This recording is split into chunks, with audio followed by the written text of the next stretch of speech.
Have you ever felt a pain so sharp it stopped you mid-breath, like your body was being crushed from the inside out?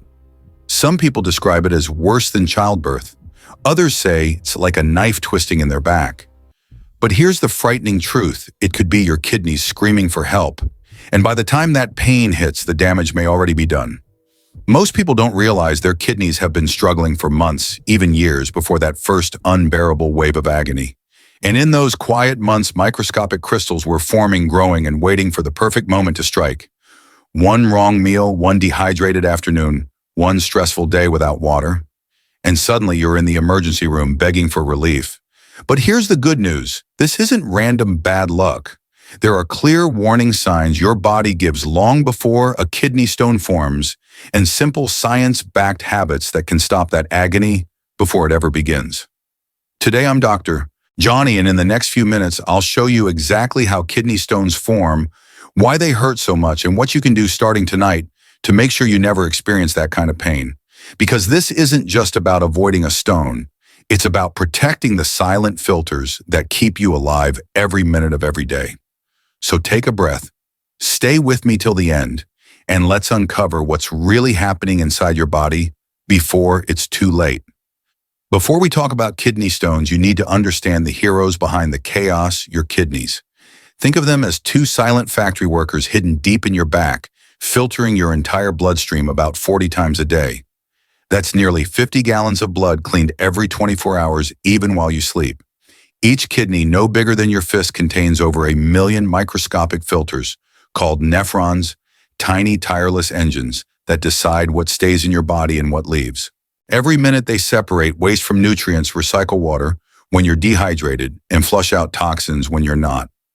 Without them, even the food you eat or the water you drink would slowly poison you.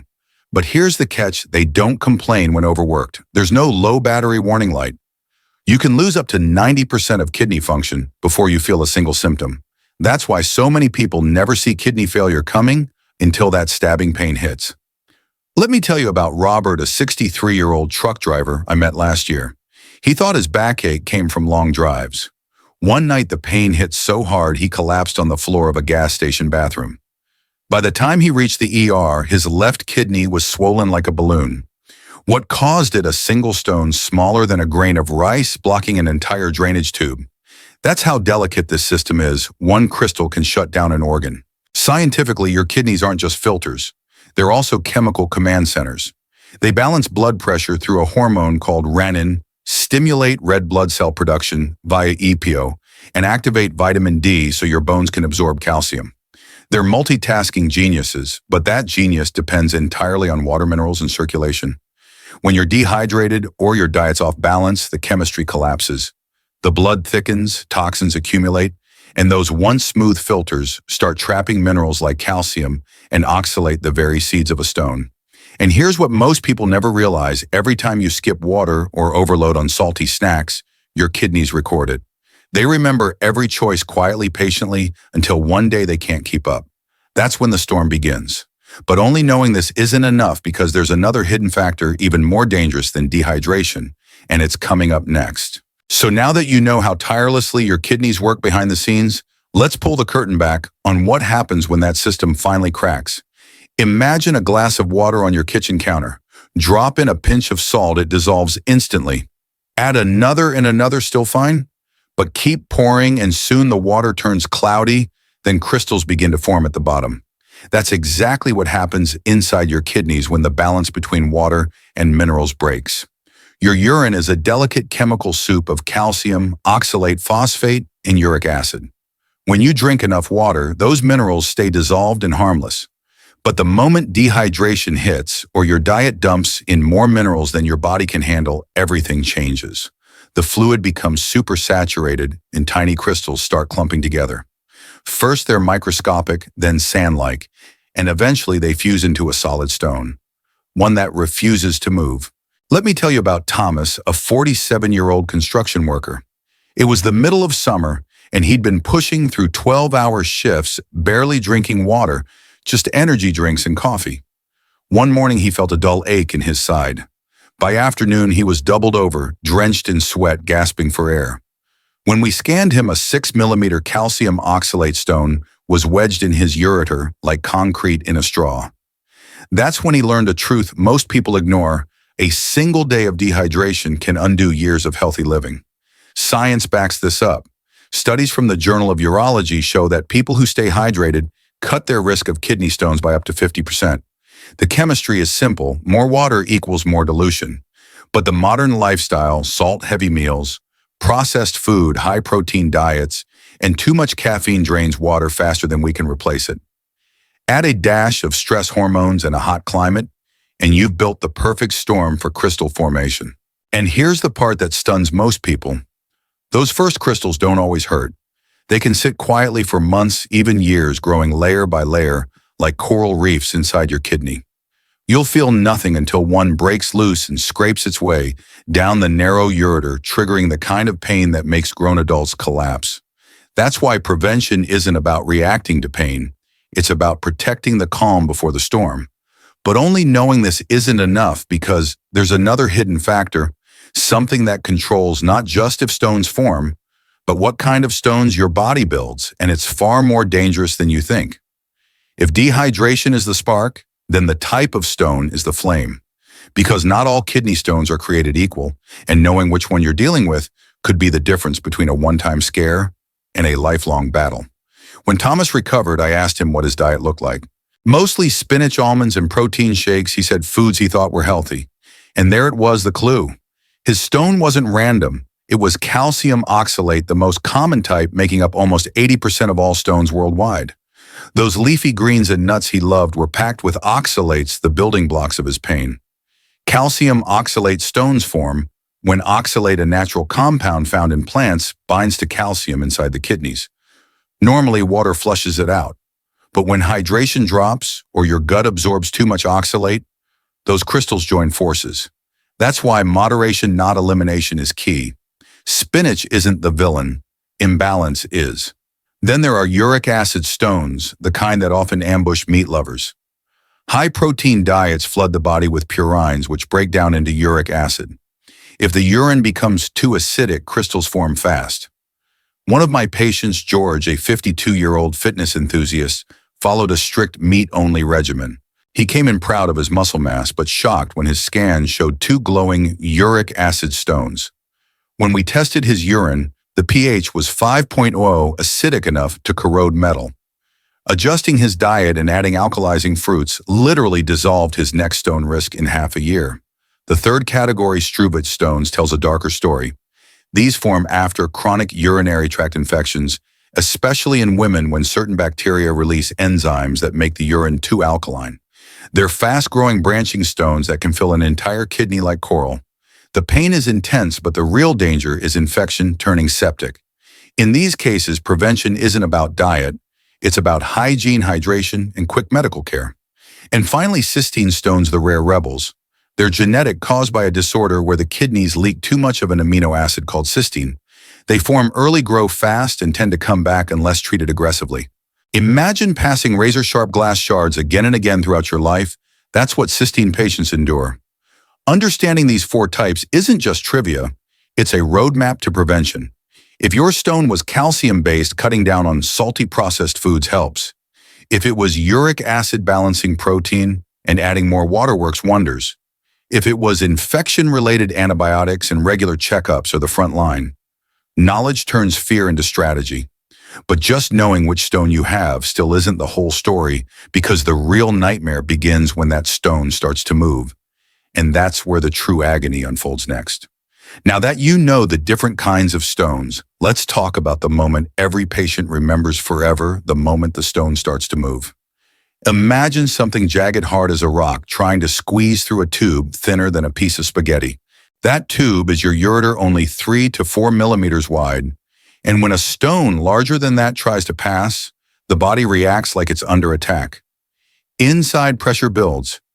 Urine can't flow properly, so it starts backing up toward the kidney, stretching the delicate walls of the ureter like an overinflated balloon.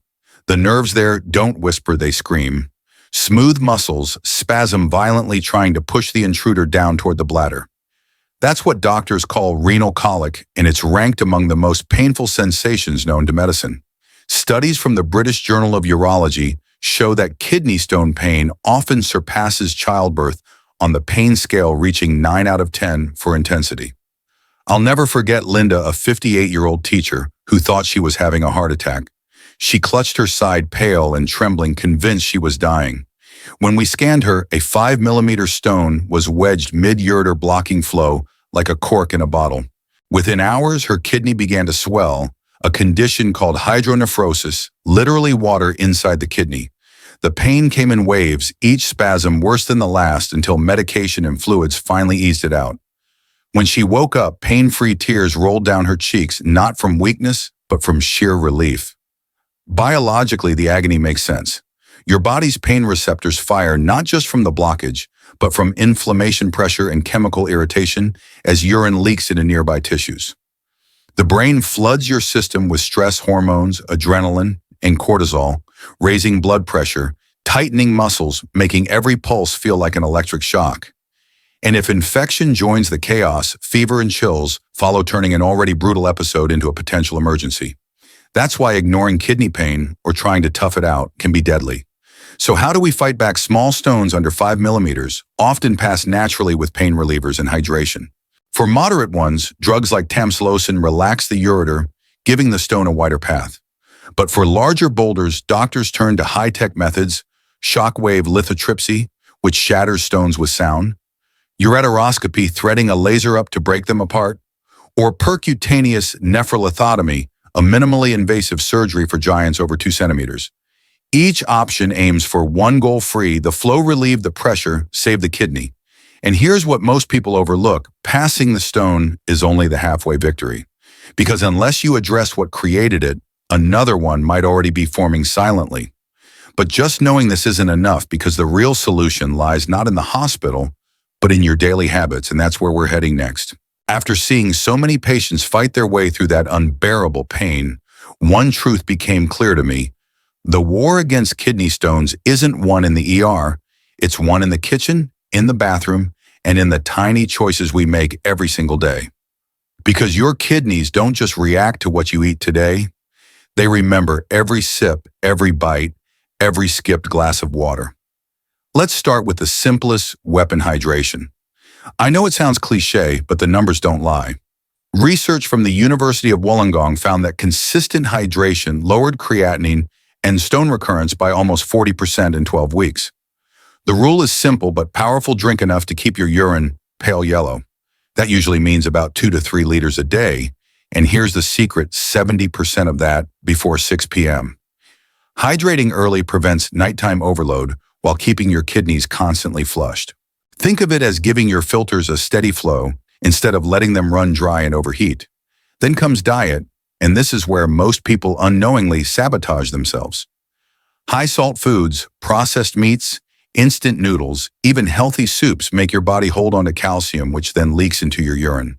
Combine that with high oxalate favorites like spinach smoothies or almond snacks, and you've built the perfect storm. The fix: balance, not deprivation.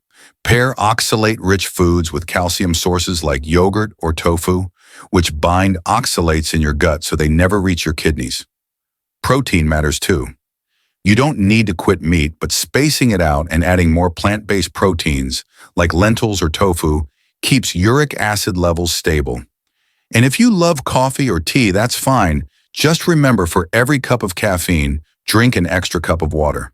Your kidneys will thank you. But beyond food and water, there's something most people never think about: stress.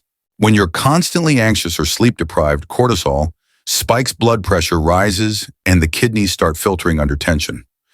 I've seen patients who fix their diet yet still form stones simply because they lived in chronic stress mode. Sometimes the most powerful medicine is 10 minutes of deep breathing, a short walk, or turning off your phone before bed. And then there's movement. Gentle exercise, even 15 minutes of walking after meals, boosts circulation, helping your kidneys clear out minerals before they clump. It's not about intensity, it's about consistency. One of my patients, Margaret, 67, started walking twice a day and added half a cup of water after each stroll. In 6 months, her kidney function improved and her recurring stones stopped completely. Sometimes healing isn't dramatic, it's discipline. Every small change compounds: every glass of water, every meal choice, every quiet breath you take in peace. Together they form a shield far stronger than any pill. But only knowing this still isn't enough, because the most powerful realization comes next, and it might just change how you see your own body forever. If there's one thing I want you to take from this video, it's this: your kidneys are silent heroes. They never complain, they never rest, and they filter your blood thousands of times a day just to keep you alive. But even heroes need care.